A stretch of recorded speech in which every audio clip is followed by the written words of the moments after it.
जल्दी कोई इंसान आपको पसंद ही नहीं आता है, ऐसा बहुतों के साथ होता है। अगर आप लोगों से बहुत ज़्यादा उम्मीद रखते हैं कि लोग अच्छे हों, अच्छाई की उम्मीद आप ज़्यादा लगा रहे हैं, अगर आप लोगों को जज ज़्यादा कर रहे हैं, अगर आप लोगों में कमियां ढूंढते हैं या निकालते हैं, तो ये चीज़ आपको लोगों को ना एक्सेप्ट नहीं करने देता है। जितना ज़्यादा आप लोगों को जज कर रहे हैं, आप खुद को उनसे दूर भी तो कर रहे हैं। अगर आपसे किसी को पॉजिटिव वाइब्स नहीं मिलती है तो आप उसके लिए नेगेटिव ही हुए ना। फिर ऐसे में वो इंसान आपको कैसे लाइक कर सकता है? फिर दूरियां तो रहेंगी ही रहेंगी। कभी भी किसी को बहुत अच्छी तरीके से इतनी जल्दी नहीं जाना जा सकता है। किसी को जानने के लिए वक्त देना पड़ता है। आप पूरी तरीके से किसी को नहीं जान सकते हैं। जब आप लंबे टाइम उनके साथ रहते हैं ना, तभी आप समझ सकते हैं कि वो इंसान कैसा है।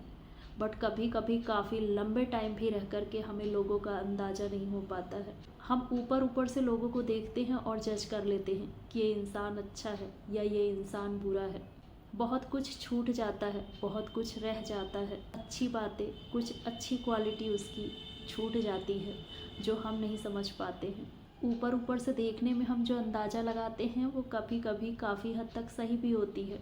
बट ये भी सच है कि आप पूरी तरीके से ऐसे किसी के बारे में नहीं जान सकते हैं, क्योंकि हम अपनी अच्छाई के फ़िल्टर से लोगों को देखने की कोशिश करते हैं। अच्छाई की डेफिनीशन हर इंसान के लिए अलग अलग है। जो आपको पसंद है, जैसा आप चाहते हैं, वैसी ही चीज़ें आप लोगों में देखते हैं, और जब वो चीज़ें उसमें नज़र नहीं आती हैं तो आप उसे जज कर लेते हैं कि वो इंसान बुरा है। जब भी आप किसी को लेकर नेगेटिव सोचने या बोलने लगे ना, उसी टाइम खुद को याद दिलाइए कि आप खुद भी बहुत अच्छे नहीं हैं। आपके अंदर भी बहुत सी कमियां हैं। आप सामने वाले में कमी निकाल रहे हैं, बट क्या आपके अंदर कोई कमी नहीं है? क्या आप खुद को कंट्रोल कर सकते हैं? क्या आप अपनी बुराइयों को दूर कर सकते हैं? जब आप अपने आप को कंट्रोल में नहीं कर सकते हैं, जब आप अपने अंदर की बुराइयों को दूर नहीं कर पा रहे हैं, तो आप सामने वाले से क्या एक्सपेक्ट करते हैं? वो आपके हिसाब से क्यों रहेगा? आप क्या किसी के लिए चेंज होते हैं? अगर कोई आप में कमियां निकाले तो क्या आप उसे एक्सेप्ट करेंगे? दूसरे लोग हमें एक्सेप्ट कर लेते हैं, भले ही वो हमसे बिल्कुल डिफरेंट है। हमारे अंदर कई चीज़ें अच्छी हैं, हमारी हैबिट्स अच्छी हैं, वो हमें एक्सेप्ट कर लिए। शायद उनके लिए उतना मुश्किल नहीं है, तो हमारे लिए उनको एक्सेप्ट करना इतना मुश्किल क्यों होता है? हमारे लिए हो सकता है थोड़ा मुश्किल हो उन्हें एक्सेप्ट करना, बट अगर उन्होंने हमें एक्सेप्ट किया तो हमें भी उन्हें एक्सेप्ट करना ही है। दूसरों के लिए हमें एक्सेप्ट करना इजी इसलिए होता है ना, क्योंकि वो इतना पढ़ते ही नहीं हैं कि हम क्या हैं, हम कैसे हैं, हम क्या करते हैं, हम क्या पहनते हैं, हम किस तरह से जी रहे हैं।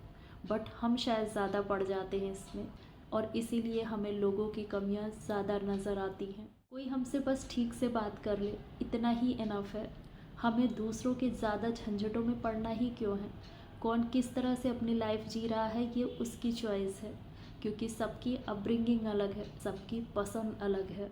दो डिफरेंट टाइप के लोग भी ना आपस में अच्छे से रह सकते हैं। उनके बीच एक अच्छी बातचीत हो सकती है, एक जान पहचान अच्छी बन सकती है। अगर हम अपने जैसे लोगों के बीच ही रहेंगे, अगर हम उन्हीं के टच में रहेंगे जो बस हमारे जैसे हैं, तो डिफरेंट टाइप के लोगों का एक्सपीरियंस हमें कैसे होगा? ज़रूरी है कि हम अपने से अलग टाइप के लोगों से भी बातचीत करें, तभी हमें दुनिया को और लोगों को जानने का मौका मिलता है, चीज़ें समझने का मौका मिलता है, और हमारा ऐसा एटीट्यूड बन पाता है कि हम चीज़ों को एक्सेप्ट कर सकें। अगर वो एक दूसरे की लाइफ में ज़्यादा ना पड़ें, अगर वो एक दूसरे को बदलने की ज़बरदस्ती की कोशिश ना करें। आपने अपना बेंचमार्क सेट किया हुआ है, इसी तरह से सबका अपना अपना है, तो अपने जैसा लोगों को बनाने की कोशिश मत करिए, और ना आपके अंदर जो चीज़ें हैं वो आप दूसरों में देखने की कोशिश करिए। अगर ये समझ हमारे अंदर डेवलप हो गई तो हम अंदर से पोलाइट भी होंगे, और जब अंदर से पोलाइट होंगे तो हम सबसे अच्छे से बिहेव करेंगे। फिर हमें भी सामने वाले से अच्छा रिस्पॉन्स मिलेगा और नेगेटिविटी हमारे मन से गायब हो जाएगी।